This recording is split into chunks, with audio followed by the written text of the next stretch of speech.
Hello and welcome to the Literary Lair, and to Classic Novel Month 4, The Quest for Reed.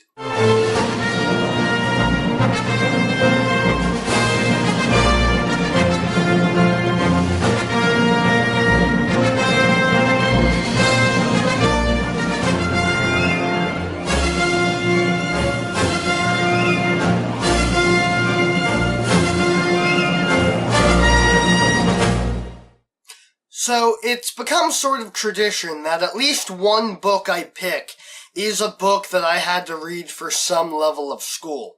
And this year is no exception. So, in middle school, a few times one of my teachers tried an experiment. Instead of assigning one book for the entire class, the teacher got a list of books and gave everyone the choice of what they wanted to read, grouping up with other people who wanted to read the same book as you did. It was actually a pretty cool idea because it allowed people who maybe didn't like reading to at least read something that they wanted to read.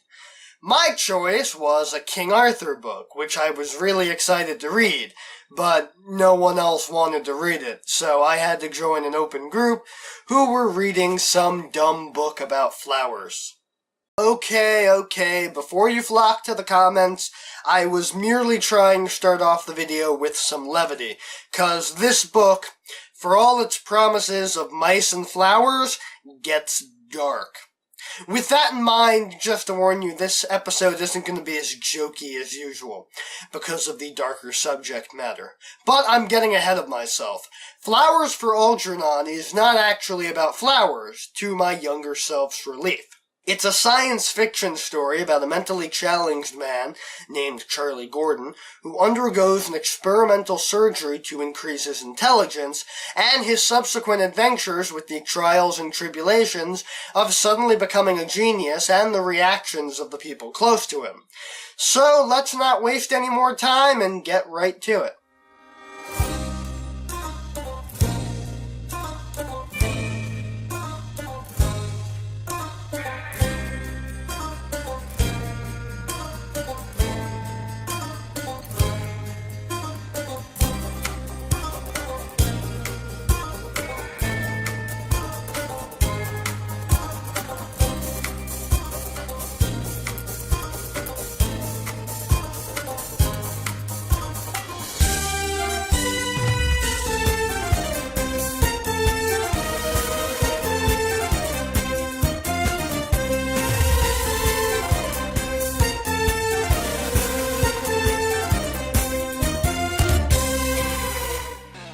The cover is, well, it's bland. It's just the title and a white mouse, the titular Algernon. Personally, this was the cover that I was first exposed to, and it almost caused me to not read the book. So I can definitely say that this book's cover's blandness could cause people who might like the book to pass on it because it doesn't look like a science fiction book.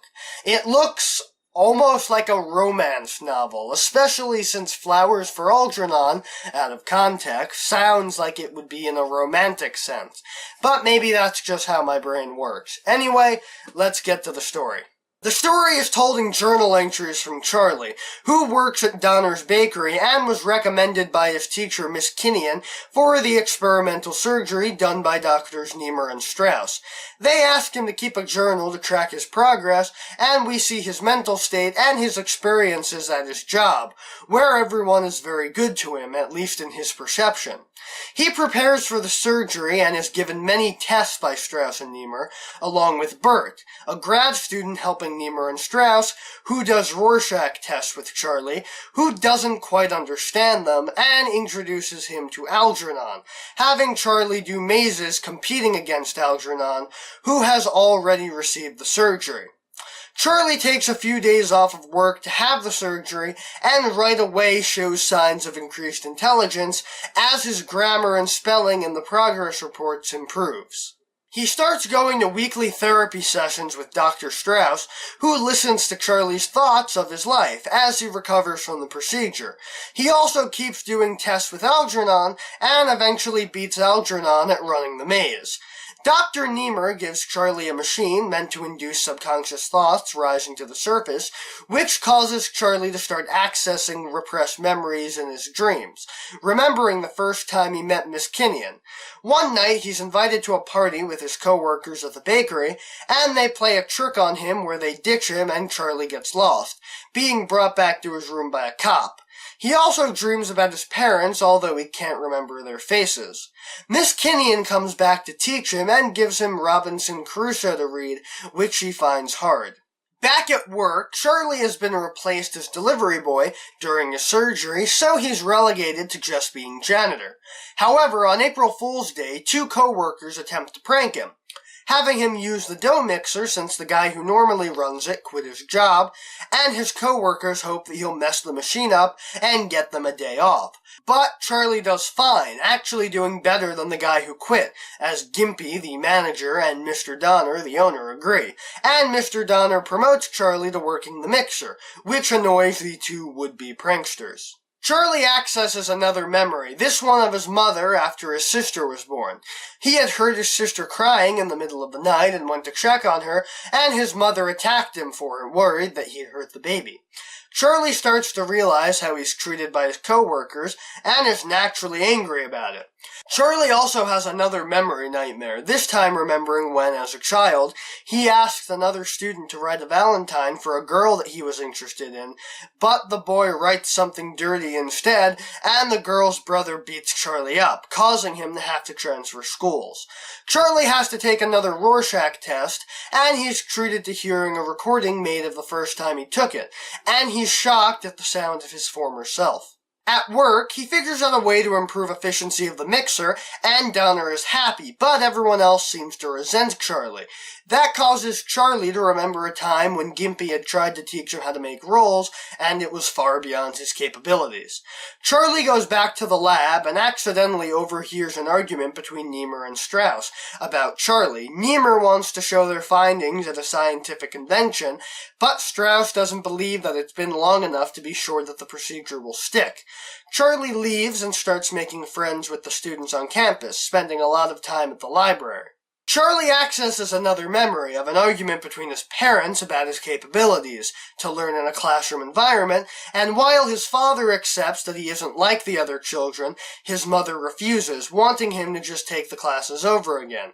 Charlie starts to progress, realizing how attracted he is to Miss Kinnian, or Alice as he now refers to her, and takes her out to a movie, but Charlie can't enjoy it because he can't understand how the movie can break the rules of reality.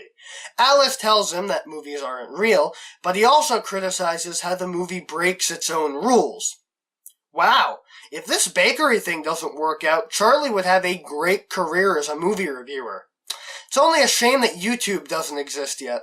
The date goes well, but Alice is hesitant to do anything romantic since it might interfere with Charlie's growth. At work, Charlie is witness to something uncomfortable. Gimpy has been cheating Donner out of money by offering stuff half price to certain customers and taking payment for it, which Charlie starts to notice. He becomes conflicted, wondering whether to tell Mr. Donner, who has been good to Charlie, being a friend of his late Uncle Herman, who got Charlie his job at the bakery, or to allow Gimpy to continue his illicit dealings since he doesn't want to get Gimpy in trouble. He goes to Niemer and Strauss, who give opposing answers, Niemer telling Charlie that he's just a bystander and should ignore it, and Strauss telling Charlie that he's morally obligated to do what's right, highlighting key differences in their personalities. Charlie is still conflicted and goes to Alice, who tells him that it's something he has to work out for himself. He decides to go to Gimpy and tell him a story about a friend who saw another friend do something bad.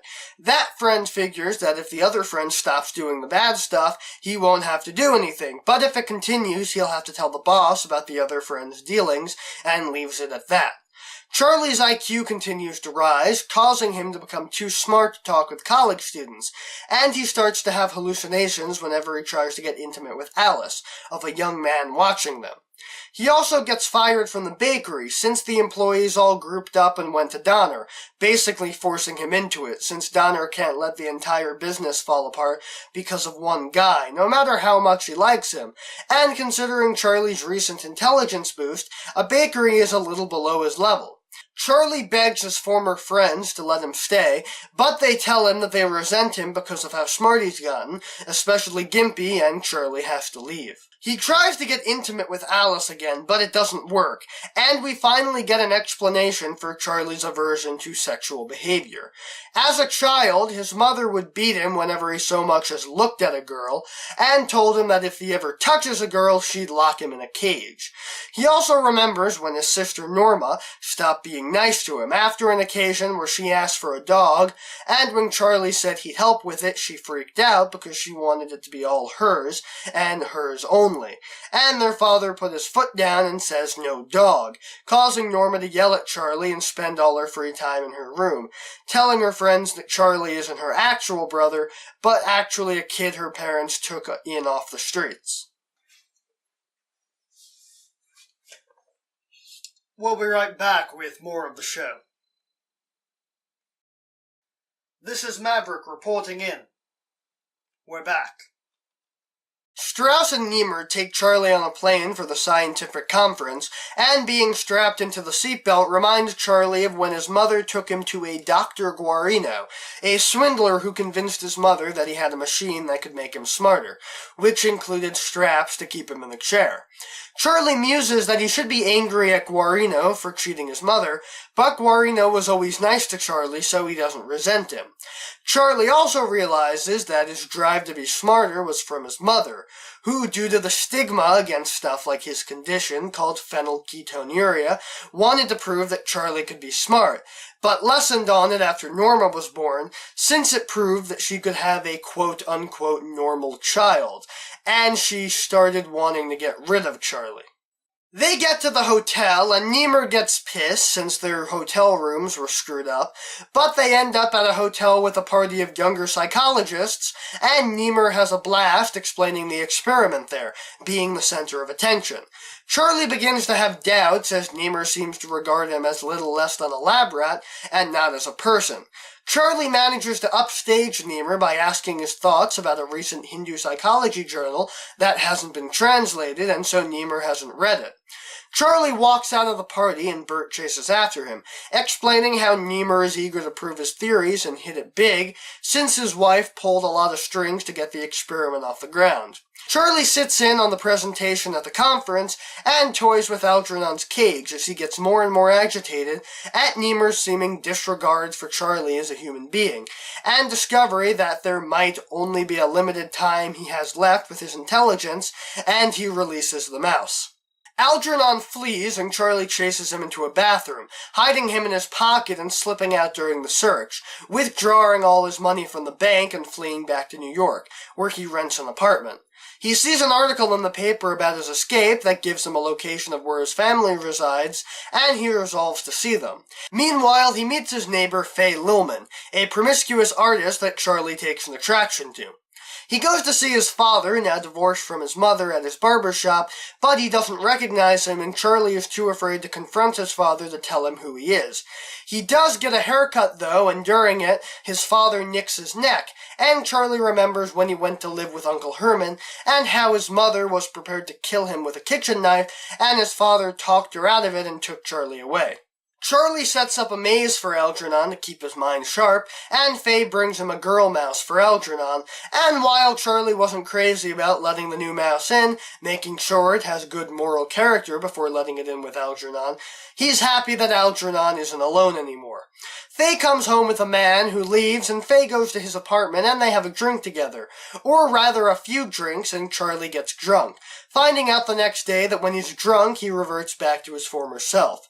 Charlie finally calls Alice and talks to her and tries to get together, but realizes that for some reason he can't love her like that, but he can love Faye and starts a purely sexual relationship with her. Charlie gets permission to do his own experiments and testing on his condition, and goes back to the lab, and returns Algernon, who has started to regress after killing the female mouse. Charlie asks Nemur to tell him everything involved with his condition and the surgery, and Nemur obliges. He tells him that they had made plans in the event he were to regress, or if the procedure was to damage his mind further. He would be committed to the Warren State home with all expenses paid. He wants to visit Warren, and he does, seeing how they treat their patients, which isn't all that bad considering the time. Algernon becomes lethargic and refuses to eat, a further sign of regression, and Alice and Faye finally meet. Alice doesn't quite like her as a person, but she wants what's best for Charlie. Charlie hits a blind alley in his experiment, finding out how Algernon's regression affects the hypothesis, and he goes to a faculty meeting where Charlie is again spoken of like a guinea pig and not a person, and he argues in his defense, and Nemur believes that he should be grateful that he created Charlie, but Charlie disagrees, since he was a person before Nemur did anything to his brain.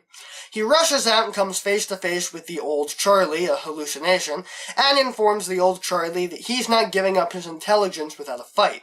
Charlie figures out what his fate is, regression as fast as he progressed, and he submits a copy of his report on the Algernon-Gordon effect to Nemur, informing him that their experiment was a failure. Nemur confirms his findings and Algernon dies, with Charlie taking his remains and burying them in his backyard. Then, before he regresses any further, he goes to see his mother, Rose. Rose is living with Norma on Mark Street in Brooklyn, and Charlie goes to his old neighborhood, which is very different than when it was when he was a child. He goes to his home and sees Rose cleaning the porch, and when he goes up to her, she recognizes him, but she's not all there. She's happy that her prayers are answered and that Charlie is finally smart, and Charlie gives her a copy of his paper on the Algernon-Gordon effect, and prepares to leave. But Norma shows up, very happy to see Charlie, as until Nemur and Strauss approached her, she thought he had died at Warren. They talk, with Charlie asking about their childhood, and Norma being very apologetic for the way she treated him as children. They talk, and Charlie gets up to leave, and Norma grabs him, hoping he'd stay, but Rose goes berserk, reverting to when they were kids, and freaking out about Charlie touching his sister. Charlie leaves, promising to send money to Norma and Rose, and goes home. He goes in for more tests, but he's regressed so much that they're tough, and he realizes it, so he refuses to do them anymore. Strauss tries to reach out to him, but Charlie refuses, despite Strauss having been worried about his well-being more than Nemur ever had. Alice comes to live with him to help him through his regression, and when his ability to read wanes, Charlie spends all of his time watching TV. He starts losing linguistic ability and gets into a fight with Alice, driving her away. Charlie continues regression, losing the ability to type, and resolves that when he can't take care of himself anymore, he'll hop on a train and go to Warren. Faye leaves him, and his landlady starts taking care of him, and suggests getting a job, so Charlie goes back to Mr. Donner to beg for his old job back. He gets it, and everyone is back to treating him like they did before the surgery. Charlie accidentally goes to Alice's reading class, and she is despondent after seeing the effects of the regression. Charlie realizes that and can't stand the pity, knowing how he once was, so he goes to Warren, leaving a note in his last progress report asking Alice, who he now calls Miss Kinnian again, to put flowers on Algernon's grave in his backyard. Hence the title, and the book ends. And that was Flowers for Algernon. Wow. I can definitely say that, like a lot of books, this book hit me a lot harder now than it did when I first read it. This book is amazing. Not only is it a gripping story, it's also written beautifully, with the progress reports really telling us the effects of Charlie's progression and regression. I definitely enjoyed it, although it's a lot darker than I remember. I don't regret missing out on that King Arthur book for this, because I think this was definitely the better choice. The characters, seen through Charlie's eyes, are very diverse and fleshed out, with us knowing that Bert and Strauss are cool, but Nemur is kind of a dick. We even get to see into the deep, dark psyche that is Charlie's mother's. The book is kind of science-oriented and uses a lot of science jargon once Charlie progresses to his peak, so it can be a little dense, but once you get into it, you almost can't put it down. I know that I was reading this thing on the bus, during commercials. Any free time I had to be reading, I was reading this. I highly recommend it to basically everyone. Don't let the genre of sci-fi fool you. It's simply about fictional science, and not about robots and lasers.